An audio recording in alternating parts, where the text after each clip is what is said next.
بسم اللہ الرحمن الرحیم۔ ناظرین کرام، ہماری سلسلہ وار گفتگو چل رہی تھی مناظرہ کراچی کی بابت۔ تو آج کی گفتگو پہلے سے ذرا مختلف ہوگی۔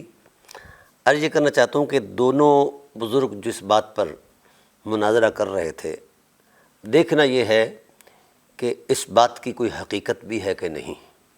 ہمیشہ ان مسائل پر گفتگو ہوتی ہے جن کا وجود ہو، تو جن کا وجود ہی کوئی نہ ہو ان مسائل پر گفتگو کرنا جائز ہی نہیں ہے۔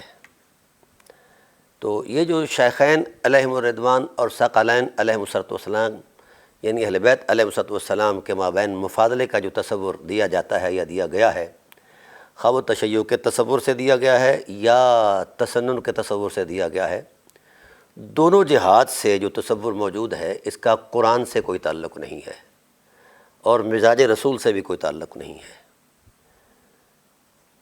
الحمد کی الف سے لے کر والناس کی سین تک کائنات کا کوئی فرد ایک حرف نہیں ثابت کر سکتا کہ خدائے ذوالجلال نے ثقلین یعنی اہل بیت علیہم السلام اور شیخین علیہم الرضوان کو مد نظر رکھ کر اور سامنے رکھ کر دونوں حقیقتوں کو بیان کر کے ان کے درمیان بطور نص یعنی ارادہ عظمت سے یا کلام کا مقصود بنا کر اس کو بیان کیا ہو، یہ فقیر الحمدللہ پورے وثوق سے کہہ رہا ہے، قیامت تک کوئی شخص یہ ثابت نہیں کر سکتا۔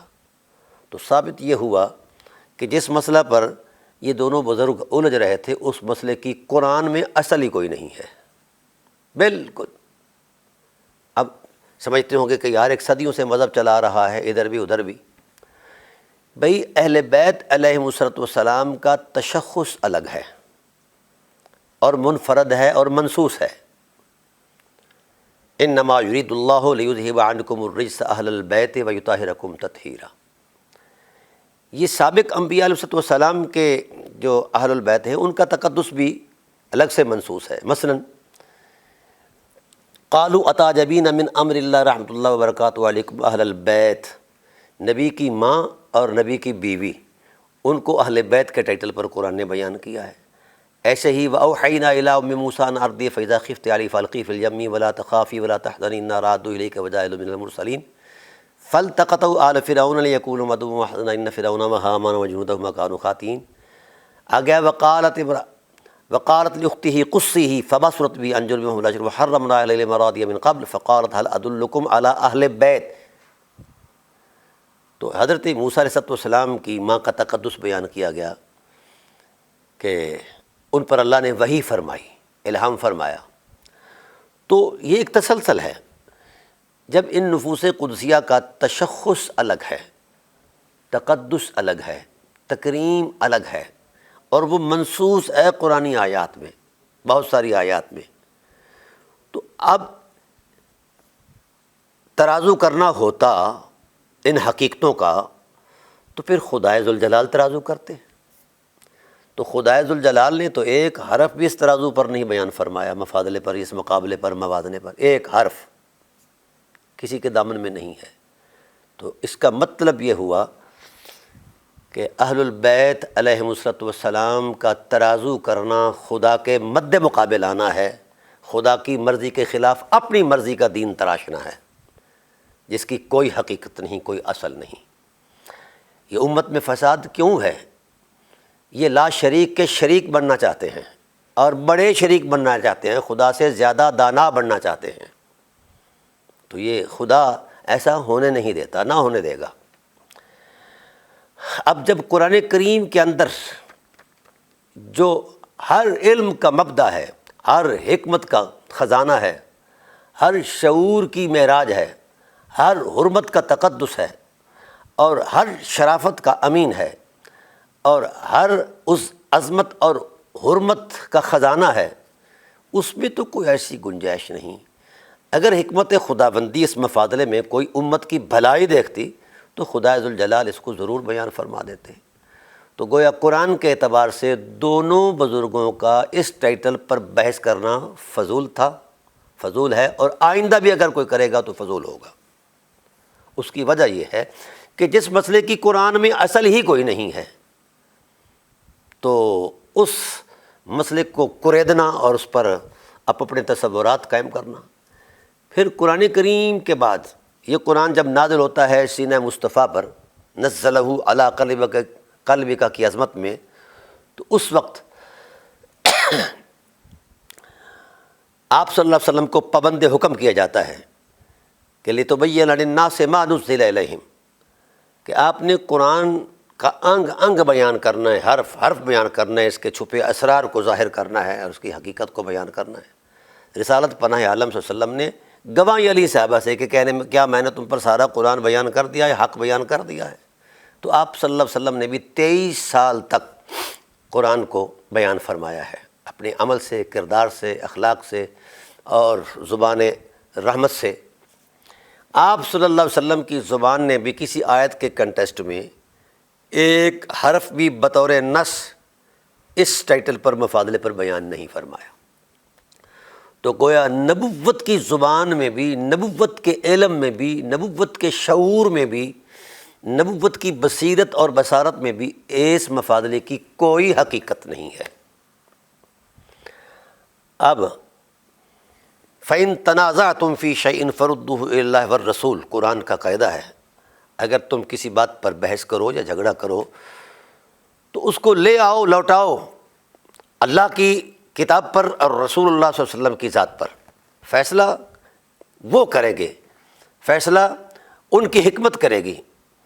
تو جب ہم نے اس مسئلہ تفضیل کو اللہ کے قرآن پر پیش کیا، رسالت پناہ عالم صلی اللہ علیہ وسلم کی ذات والا صفات پر پیش کیا، تو دونوں حقیقتوں نے اس بات کی وضاحت دے دی کہ یہ من گھڑت مسئلہ ہے، اس کی کوئی حقیقت نہیں، نہ خدا کے علم میں ایسی کوئی چیز ہے، نہ مصطفیٰ کے علم میں ایسی کوئی چیز ہے۔ اگر کوئی ادنا ادنا ادنا زبر زیر کا کروڑواں حصہ بھی ہوتا تو کہیں نہ کہیں کوئی اشارہ ملتا۔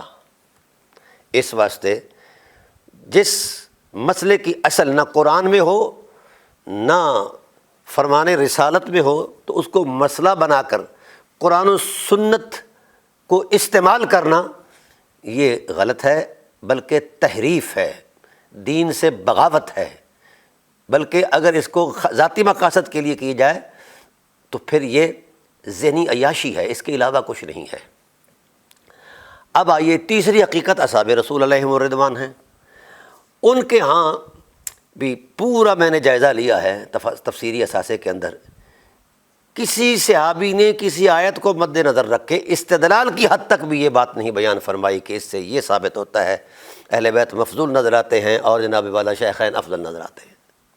او اللہ کے بندو، اب اس کے بعد کیا ہے؟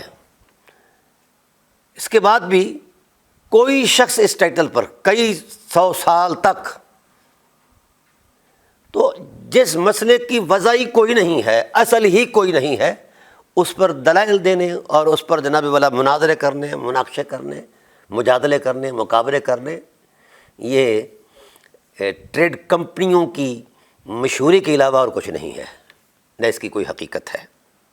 اب اگر میں ان دونوں بزرگوں پر سوال کروں تو شاید ہو سکتا ہے دونوں بزرگ ہی ہمیشہ تک کے لیے خاموش ہو جائیں۔ تو میرے لیے تمام علماء جس بھی نقطہ نظر کے ہیں، مخلص ہیں دین سے، تو ان کے گرد راہ میری آنکھوں کا سرما ہے۔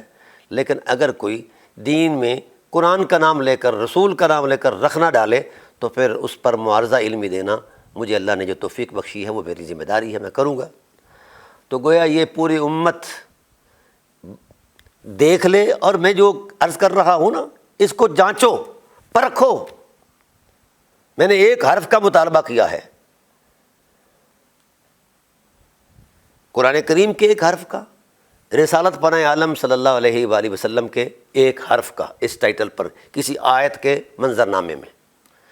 تو گویا رسول خدا کو بھی اپنی نبوی بصیرت کے باوجود بھی اس قرآن میں اس ڈرامے کی کوئی اصل نہیں ملی، ورنہ حضور کی زبان پر یہ بات حق آ جاتی۔ تو گویا جس مسئلے کی حقیقت ہی نہ ہو اس مسئلے پر بحث کرنا، مناظرہ کرنا، یہ صرف اور صرف ذاتی خواہش تو ہو سکتی ہے، دینی حرمت نہیں ہو سکتی۔ تو یہ دونوں بزرگ جنہوں نے ایک اشتعال پیدا کیا ہے امت کے اندر، یہ خدا سے بھی معافی مانگے اور امت سے بھی معافی مانگے کہ کن لوگوں کو کہاں کہاں الجھا رکھا ہے۔ اگلی بات، شاہ صاحب قبلہ دامت برکاتہم العالیہ جو بات کرتے رہے کہ جی اہل سنت کے ہاں تقویٰ جو ہے یہ معیار افضلیت ہے. اب جس تقوی کا تصور فضیلت اور افضلیت کے ٹائٹل پر دیا جاتا ہے اس کا سبب کیا ہے، ہم نے اس پر غور کرنا ہے. اس کا سبب اخلاقی حرمت تو نہیں ہے کہ کوئی نیا اخلاق سکھایا ہو، اس کی حرمت کیا ہے، وَسَيُجَنَّبُهُ، اور اس کی اصل کیا ہے، سبب کیا ہے، وَسَيُجَنَّبُهُ الْأَتْقَى الَّذِي يُؤْتِي مَالَهُ يَتَزَكَّى، جس نے مال دیا ہے وہ مزکا ہوا ہے، وہ اتقا ہے. اب میرا سوال یہ ہے شاہ صاحب آپ پر اور امت بریلویہ پر، ملت بریلویہ پر، کہ مجھے بتایا جائے 10,000 درہم اور ایک نستاس غلام کو آپ نے ایک پلڑے میں رکھا، اور اہل بیت علیہ السلام کے وہ اموال جن کو گننے کے لیے ہندسوں کو پسینہ آ جاتا ہے، اتنا مال جو اللہ کی راہ میں خرچ ہوا ہے، وہ مال آپ کو وہ مال نظر ہی نہیں آیا، اور نہ کسی کو نظر آیا اس ٹائٹل پر. کسی بھی اہل سنت کے مفسر کو اس ٹائٹل پر وہ مال نظر نہیں آیا جو اہل بیت علیہ السلام کا حضرت سیدنا صدیق اکبر رضی اللہ تعالیٰ عنہ سے سالوں پہلے اللہ کی راہ میں خرچ ہوا ہے، امت پر خرچ ہوا ہے، فلاح و بہبود پر خرچ ہوا ہے، غرباء کی بحالی پر خرچ ہوا ہے، اور اہل مکہ کی بحالی پر قحط سالیوں میں خرچ ہوا ہے، اور کفالت کرتے تھے اہل بیت کئی خاندانوں کی، ان پر جو خرچ ہوا ہے، اور خاص کر وہ غرباء ابتداءً جو اسلام میں آئے ان کی کفالت کے اعتبار سے جو خرچ ہوا ہے. پھر وہ خاص کر مال جو ذات رسول پر خرچ ہوا ہے کتنا تھا؟ میں نے کہا کہ اعداد و شمار کے ہندسوں کو پسینہ آ جاتا ہے. میں صرف چھوٹے سے مال کی نشاندہی کرتا ہوں چونکہ میری تو ایک پوری کتاب آ رہی ہے اموال اہل بیت اور قرآن عظیم، اقتصادیات اہل بیت اور قرآن عظیم. وہ اموال جو اہل بیت علیہ السلام کے تھے ان کے لیے بینکنگ کے جو اعداد و شمار ہیں وہ ختم ہو جاتے ہیں، اتنے اموال تھے. وہ منوں کے حساب سے سونا تھا ان کے پاس، ہزاروں کی تعداد میں اونٹ تھے کرائے پر، بندرگاہیں ان کی ملکیت میں تھیں. تو یہ بھوکے ننگے رہے اہل بیت ہمیشہ. مولا کائنات علیہ السلام اس وقت سرکار دو عالم صلی اللہ علیہ وسلم کی کسٹڈی میں تھے، اور یہ کبھی نہیں ہوتا کہ کسی سماج میں مطلب مل کر چلنے والے خاندانوں کا الگ الگ مالی کو تشخص ہو، ایک ہی جگہ پر سلسلہ چلتا ہے. ابھی تک ہمارے گھروں میں بھی ایسا ہے. مجھے 40 سال ہو گئے الحمدللہ تعالیٰ، میں اپنے گھر والوں بھائیوں سے وابستہ ہوں اور ہم اکٹھے چلتے ہیں. کوئی کسی کے اعتبار سے یہ نہیں کہتا کہ یہ میرا ہے، یہ میرا ہے، یہ میرا ہے، سب چل رہا ہے. تو بھائی 10,000 درہم اگر سبب بن رہے ہیں اہل بیت سے افضل ہونے کا، قرآن کریم کی نظم نسق کے تصور میں اگر مال ہی سبب اتقائیت ہے تو کتنا مال ہے اہل بیت علیہ السلام کا جو اس طرف صرف ہوا ہے، ذات نبوت پر صرف ہوا ہے، مسلمانوں پر صرف ہوا ہے، عامت الناس پر صرف ہوا ہے، اہل مکہ کی فلاح کے لیے صرف ہوا ہے. وہ مال کیوں نہیں بنایا گیا اتقا کا معنی؟ میرا سوال امت بریلویہ پر، ملت بریلویہ پر یہ ہے. نشاندہی کر دے ملت بریلویہ کہ اہل بیت کا مال ناجائز طریقے سے آیا تھا، غلط تھا، یا خدا کی بارگاہ میں مقبول نہیں تھا، مردود تھا. قیامت تک کے لیے فقیر یہ دعوت دیتا ہے اور چیلنج کرتا ہے اس مال کی عدم قبولیت پر دلیل دے دیں، اس قرآن سے دے دیں یا فرمان رسالت سے دے دیں. تو جب آپ کے پاس دلیل کا تصور ہی کوئی نہیں، بلکہ احتمال بھی آپ کے ہاں کوئی نہیں کہ کوئی دلیل ایسے میسر ہو سکے، تو پھر حیرت ہے 10,000 درہموں کو اربوں کھربوں دنانیر اور اشرفیوں پر تولتے ہو، اور پھر فیصلہ گھر میں بیٹھ کر کرتے ہو. ساتھ یاد رکھیے، آگے چلیے، مال کے ساتھ ساتھ جانی قربانی. تو آپ اہل بیت علیہ السلام کی جانوں کا تناسب قائم کر لیں کہ کتنی جانیں اہل بیت علیہ السلام کی اللہ کی راہ میں قربان ہوئیں.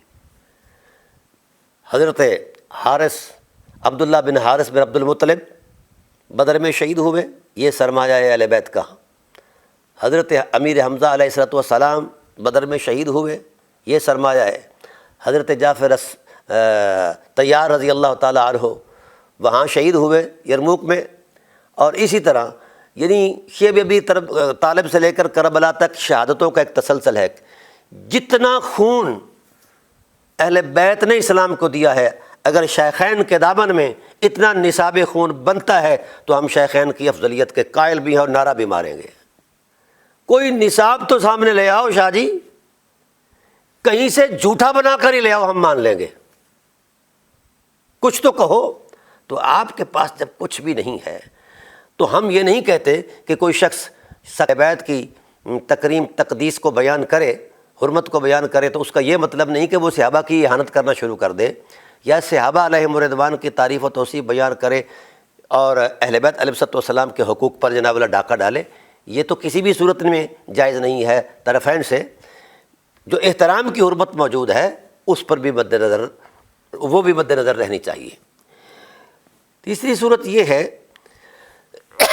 کہ میں عرض کر رہا تھا کہ جب ثقلین یعنی اہل بیت علیہ السلام اور شیخین کے مابین مفاضلے کی اصل ہی کوئی نہیں، تو یہ تفضیل شیخین کا تصور کیوں گھڑا گیا ہے، مذہب کیوں گھڑا گیا ہے، جس کی حقیقت ہی کوئی نہیں ہے؟ ہے کوئی مائی کا لال کائنات میں جو اہل بیت کے مد مقابل آ کر اپنے کسی شخصی وجود کسی فضیلت کے سامنے ٹھہر سکے؟ لے آئیں آپ، علم کے اعتبار سے، حلم کے اعتبار سے، حرمت کے اعتبار سے، تقدس کے اعتبار سے، تقوی کے اعتبار سے، شرافت کے اعتبار سے، طہارت کے اعتبار سے، تقدس کے اعتبار سے، عظمت کے اعتبار سے اور حرمت کے اعتبار سے کوئی اعتبار ایسا قائم کر کے لے آئیں۔ ایک طرف اہل بیت علیہ السلام کے نفوس قدسیہ کو کھڑا کرے اور دوسری طرف ان لوگوں کو کھڑا کرے، پھر دلیل سے مفاضلہ کر کے دکھائیں۔ گھریلو دین اور ہوتا ہے، خدا کا دین اور ہے۔ جو حجروں میں گھڑا جاتا ہے اس کی حقیقت کچھ اور ہے، جو خدا کی طرف سے نازل ہوتا ہے اس کی حقیقت کچھ اور ہے۔ اس لیے میں چاہوں گا کہ یہ جو ڈرامہ سازی شروع سے لگا رکھی ہے، رہا صحابہ کرام کے اقوال، اس پر تو میں باقاعدہ گفتگو کروں گا۔ صحابہ کرام علیہم الرضوان اور اہل بیت علیہم السلام کے مابین جو معاملات تھے، کچھ معاملات دیگرگوں بھی تھے، کچھ لوگوں کے، سارے نہیں، اکا دکا دو چار لوگوں کے۔ باقی جتنے صحابہ کرام اور اہل بیت کے درمیان روابط کی جو صورت تھی وہ باہمی احترام تھا۔ صحابہ کرام علیہم الرضوان ہمیشہ اہل بیت کی تکریم کرتے تھے۔ جو سب سے افضل جسے ہم کہتے ہیں افضل البشر بعد النبی ابو بکر صدیق، وہ نگاہوں کا قبلہ حضرت مولا کائنات کو بنا کر بیٹھتے اور اس ذوق کی عظمت سے بیٹھتے کہ میں عبادت کر رہا ہوں، کیونکہ فرمان رسالت ہے، علی کا تکنا عبادت ہے، علی کا ذکر عبادت ہے۔ یہ ان سے پوچھے۔ پھر مولا کائنات علیہ السلام بھی ان کو تکریم دیتے۔ بھئی یہ باہمی محبت ہے، یہ مسئلہ عقیدت سے ہے، عقیدے سے نہیں ہے۔ عقیدت اور ہے، عقیدہ اور ہے۔ آپ نے اس کو عقیدت سے نکال کر عقیدے میں ٹھونس دیا ہے، جس کی کوئی ریزن نہیں، نہ کوئی ثبوت ہے کائنات میں۔ باہمی تکریم کے الفاظ کو آپ ترازو بنا کر تشریعی اعتبار دے رہے ہیں، ایسا نہیں ہو سکتا، نہ اس پر آپ کے پاس کوئی دلیل ہے۔ اگر یہ دلیل ہے، مثلا مولا کائنات کا ایک قول نقل کیا جاتا ہے کہ اس نبی کے بعد اس امت میں دو شخص جو ہیں وہ افضل ہیں، حضرت ابوبکر صدیق رضی اللہ تعالیٰ عنہ اور حضرت عمر فاروق رضی اللہ تعالیٰ عنہ۔ ہاں یہ قول ہے، مسند احمد بن حنبل کے اندر بھی ہے، پر آئیے اس کے علاوہ بھی کوئی قول ہے۔ خود سیدنا ابوبکر صدیق رضی اللہ تعالیٰ عنہ کا قول ہے، اور وہ خطبہ خلافت ہے، پہلا خطبہ دے رہا ہے، انی قد بلیت، بھائی مجھے بنا تو دیا گیا ہے خلیفہ، وَلَسْتُ بِخَيْرِكُمْ، میں تم میں سے کسی سے افضل نہیں۔ جی آئیے، حضرت ابوبکر صدیق کی افضلیت کا قول کرنے کا والوں، اب ان کے قول کو بھی افضلیت دو۔ انہوں نے تو عام آدمی سے اپنی فضیلت کو ہٹا دیا ہے، اس پر کیوں نہیں اعتماد کیا جاتا؟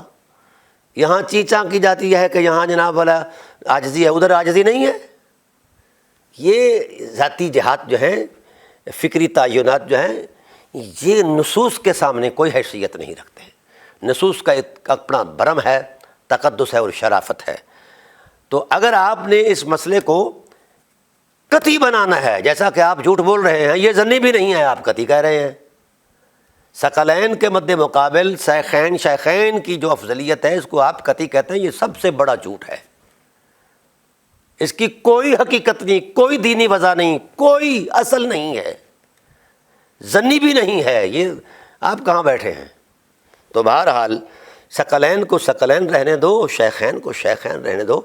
ان کی حرمت کردار میں اترو گے نا جس وقت، تو پھر کسی کو چیتا بھی نہیں رہے گا کہ کیا کہنا اور کیا نہیں کہنا۔ اتنا کردار انہوں نے دیا ہے، ثقلین نے اپنے مقام اور مرتبے کے لحاظ سے کردار دیا ہے دین کی عظمت کے لیے، شیخین نے اپنا کردار دیا ہے۔ کرداروں کی طرف ہم نے نہیں آنا، بحث میں آنا ہے، کیونکہ بحث پر خرچ کوئی نہیں ہوتا، اور کرداروں پر مطلب صلاحیت خرچ ہوتی ہے، ریاضت کرنی پڑتی ہے، جد و جہد کرنی پڑتی ہے، ہاں جی، اور مصائب کا سامنا کرنا پڑتا ہے۔ ایسا تو چونکہ ہم نے کرنا نہیں۔ بہرحال میں یہ اعلانیہ عرض کر رہا ہوں روئے زمین کی ملت بریلویہ کو، آپ تو شاہ صاحب ویسے ہی شوقیہ مناظر ہیں، آپ مناظر کوئی نہیں ہے، پوری ملت بریلویہ کے سامنے یہ رکھ رہا ہوں مسئلہ، مجھے قرآن کریم سے صرف ایک حرف دکھا دیا جائے، فرمان رسالت سے صرف ایک حرف دکھا دیا جائے اس ٹائٹل پر قرآن کریم کے نظم میں۔ پہلا مبدأ علمی ہی قرآن ہے، جس کی اصل قرآن میں نہیں، اور وہ اصل رسول کے درمیان بارگاہ میں بھی نہیں اس اعتبار سے، تو پھر کہاں سے یہ تراشا ہے؟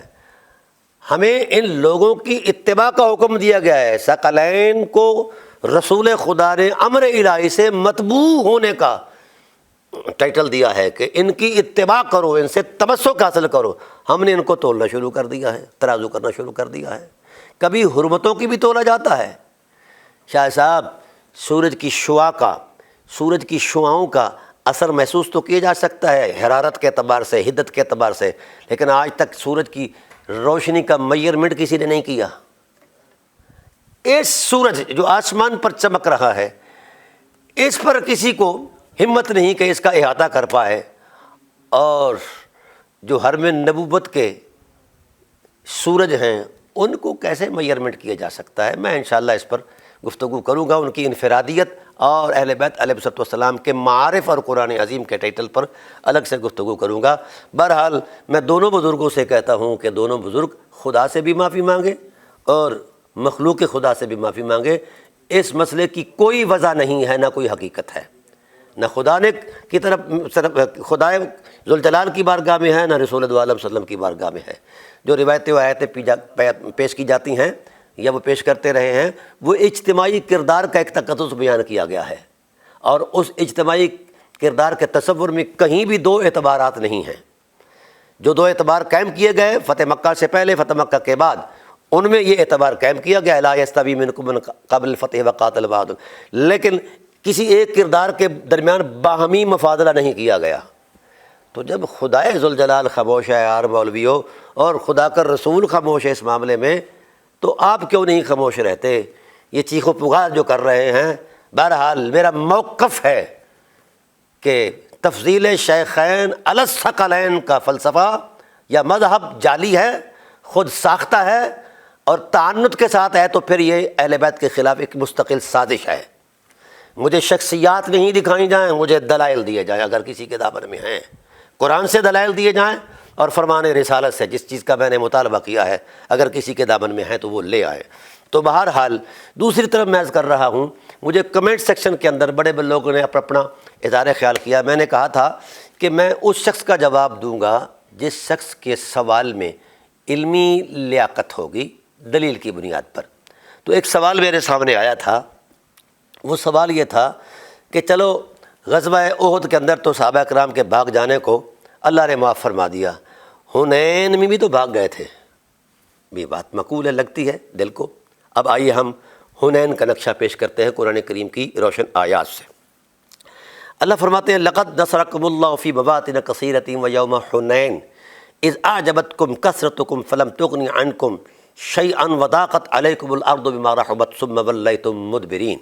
اللہ تعالیٰ کی ذات نے یہاں یہ وصف بیان فرمایا، یہ شان بیان فرمائی اپنی، کہ ہم نے تمہاری مدد کی بہت سارے مواقع پر، خاص کر یوم حنین تو سامنے ہے نا جی، حنین کا مارکہ، جس وقت تم نے اپنے آپ میں خود کو، یہ صحابہ کرام علیہم الرضوان کے اندر کی کہانی کو خدا بیان کر رہا ہے، اذ اعجبتکم کثرتکم، جس وقت انہوں نے تعجب کیا تھوڑا سا اپنی کثرت پر کہ 10,000 تو ہم ہیں اور 2,600 لوگ یا 2,500 لوگ یہ طلقاء ہم سے مل گئے ہیں، اب ہماری طاقت کا کون مقابلہ کر سکے۔ حالانکہ ابتدا سے لے کر انتہا تک اور قیامت تک اسلام کے جتنے بھی مارکے ہیں ان کے اندر توفیق الہی پہلا بنیادی عنصر ہے طاقت کا۔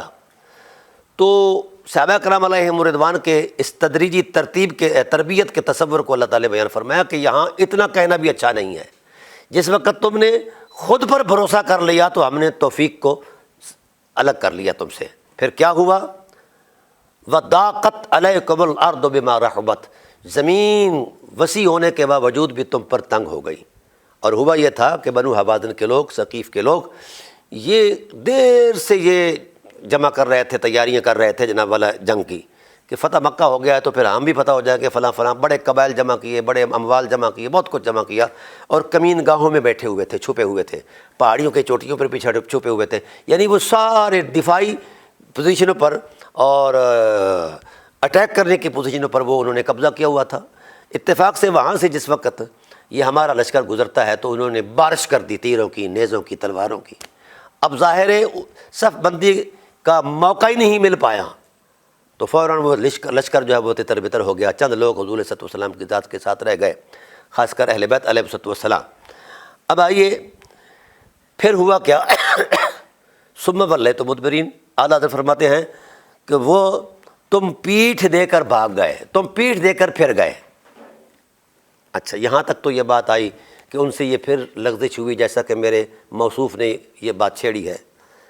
پھر اللہ کا رد عمل کیا آیا ہے؟ چاہیے تو یہ تھا کہ پہلے جس جرم کا ارتکاب کیا معافی ہو گئی، اب دوبارہ اس جرم کا ارتکاب کیا ہے، اب تو ان کو زمین میں گاڑ دینا چاہیے تھا نا، یعنی اللہ تعالیٰ اس طرح کا اظہار فرماتے۔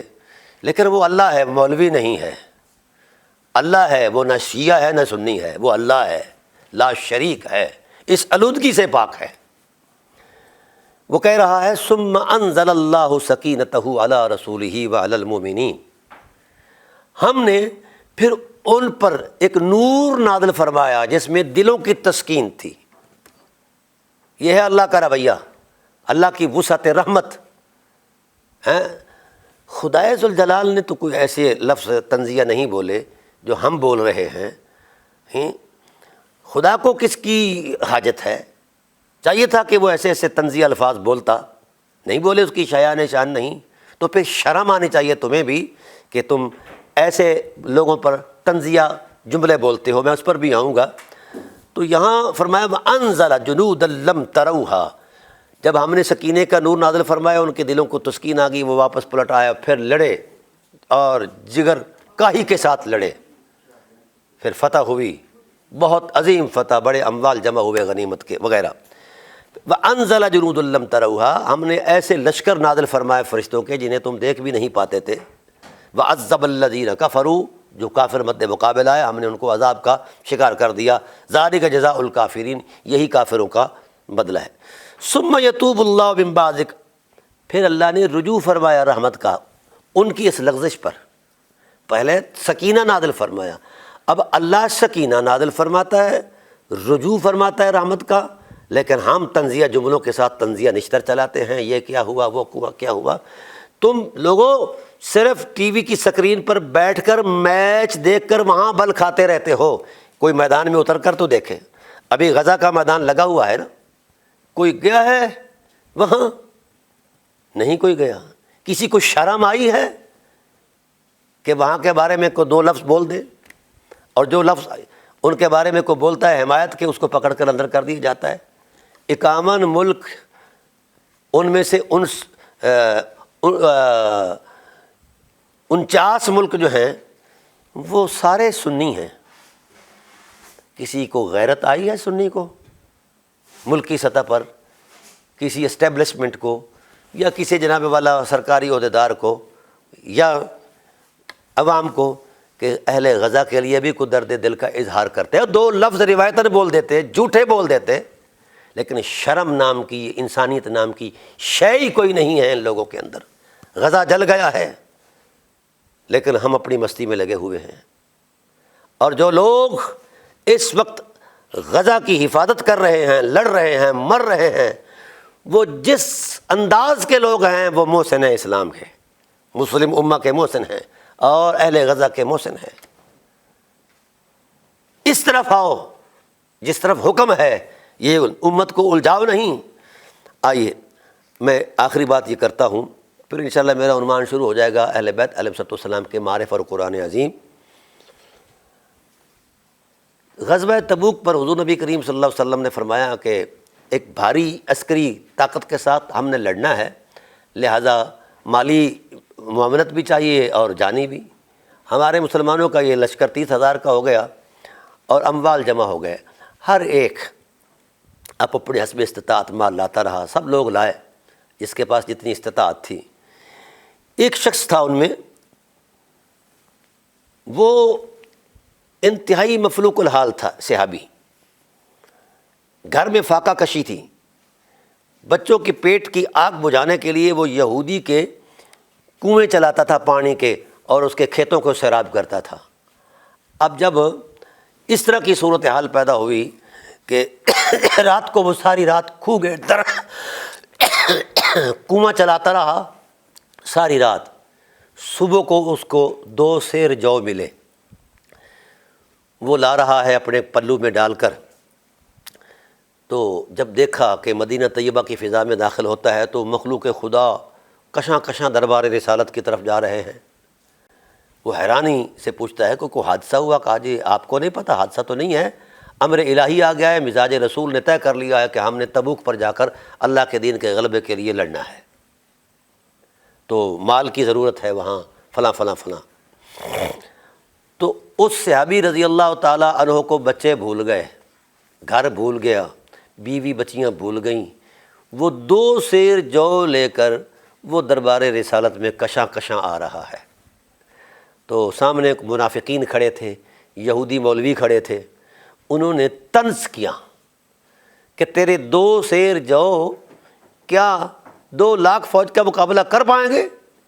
تو ان کا دل پھٹ گیا، کہنے لگے اللہ کاش زمین و آسمان کا خلا بھر کر سونے کا مال و دولت کو ہوتا تو آج تیرے محبوب کے قدموں پر نچھاور کرتا، تیرے دین کے غلبے کے لیے میں اپنی قربانی پیش کرتا، کاش مجھے آج یہ بات سننے کو نہ ملتی۔ ان کے فرتے جذبات کو دیکھ کر رحمت الہی جھوم اٹھی۔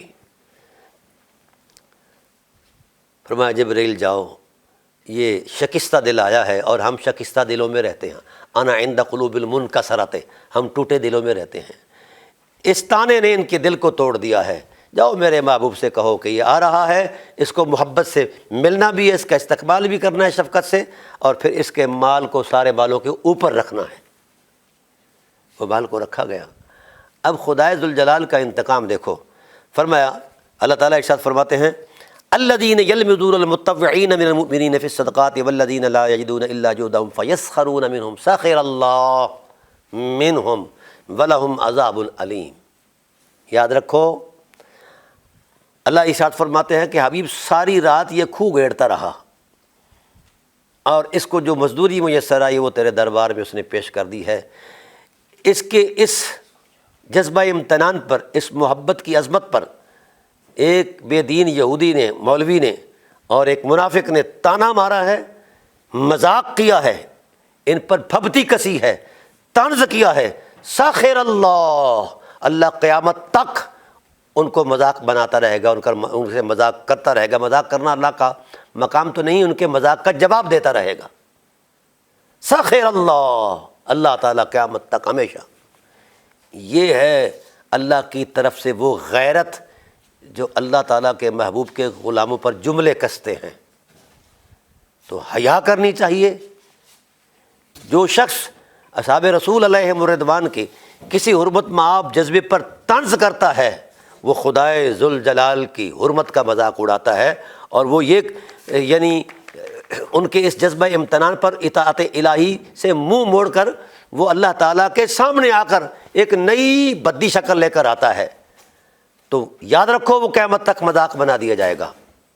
استغفر لہم مولا تستغفر لہم، سزا اور مواخذہ سنیے۔ اللہ تعالیٰ ارشاد فرماتے ہیں حبیب ان ظالموں کے لیے آپ دعا کرو، خواہ نہ کرو مغفرت کی، 70 مرتن، ان تستغفر لہم 70 مرتن، 70 مرتبہ بھی ان کافروں کے لیے، بے دینوں کے لیے اگر آپ دعائے مغفرت کریں گے تو ان کی مغفرت نہیں ہوگی۔ واللہ لا یہدی القوم الفاسقین، اللہ فاسقوں کو ہدایت نہیں دیتا۔ کیوں؟ ذالک بانہم کفروا باللہ وبرسولہ، اس لیے کہ انہوں نے کفر کیا ہے، انکار کیا اللہ اس کے رسول کا۔ بھی حکم تو یہ تھا اللہ کا کہ بھئی جہاد کے لیے اپنی تیاریاں کرو، جو لوگ تیاری کر رہے تھے ان پر طنز کر رہے تھے، یہ تو خود بے ایمان تھے، جانا نہیں چاہتے تھے، یہ تو آپ سے اجازت مانگنے کے لیے ناولا بہانے بناتے تھے، اور جو تیار ہوئے اپنے جوش و جذبے کے ساتھ اور ایمانی عظمت کے ساتھ ان پر یہ طنز کرتے ہیں۔ تو گویا میری جان، اصحاب رسول علیہم الرضوان پر طنزیہ جملہ کسنے سے، طعن کرنے سے خدا کی غیرت کی زد میں آنا ہوگا۔ کون ہے تیار آپ میں سے؟ تو اس لیے بات اتنی کیا کرے جتنی کی سمجھ ہو، قرآن سارا پڑھو، سمجھ آگی؟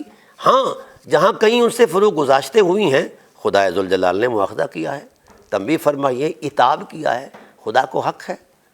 تو اگر ہم اس طرز پر یہ سارا ٹائٹل جو ہے ایک طنزیہ جملے کی نظر کر دیں تو پھر ہوگا کیا؟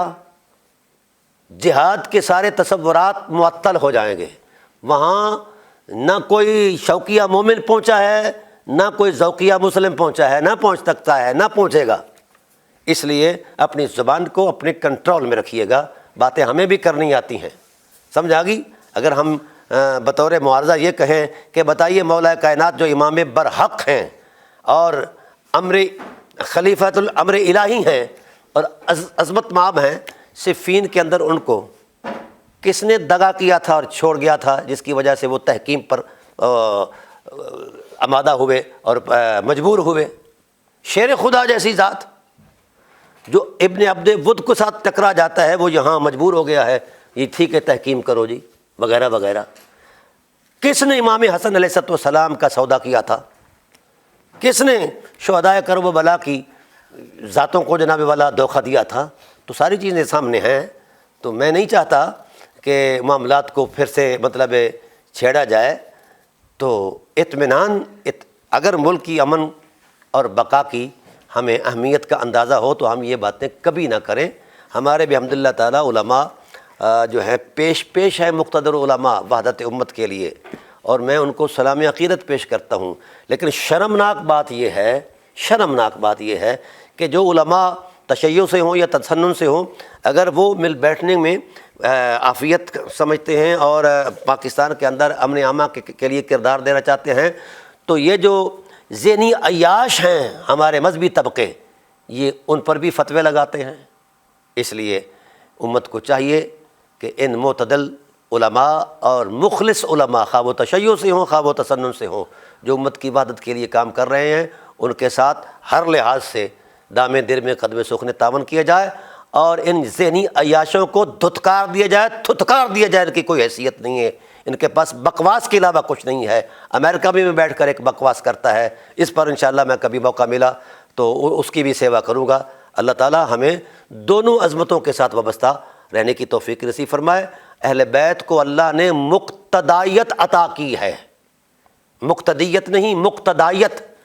تو جن کو خدا مقتدا کہے، رسول مقتدا بنائے، اب ان مقتداؤں کے مد مقابل ہم مقتدیوں کا مقابلہ کریں، یہ شرمناک ہے۔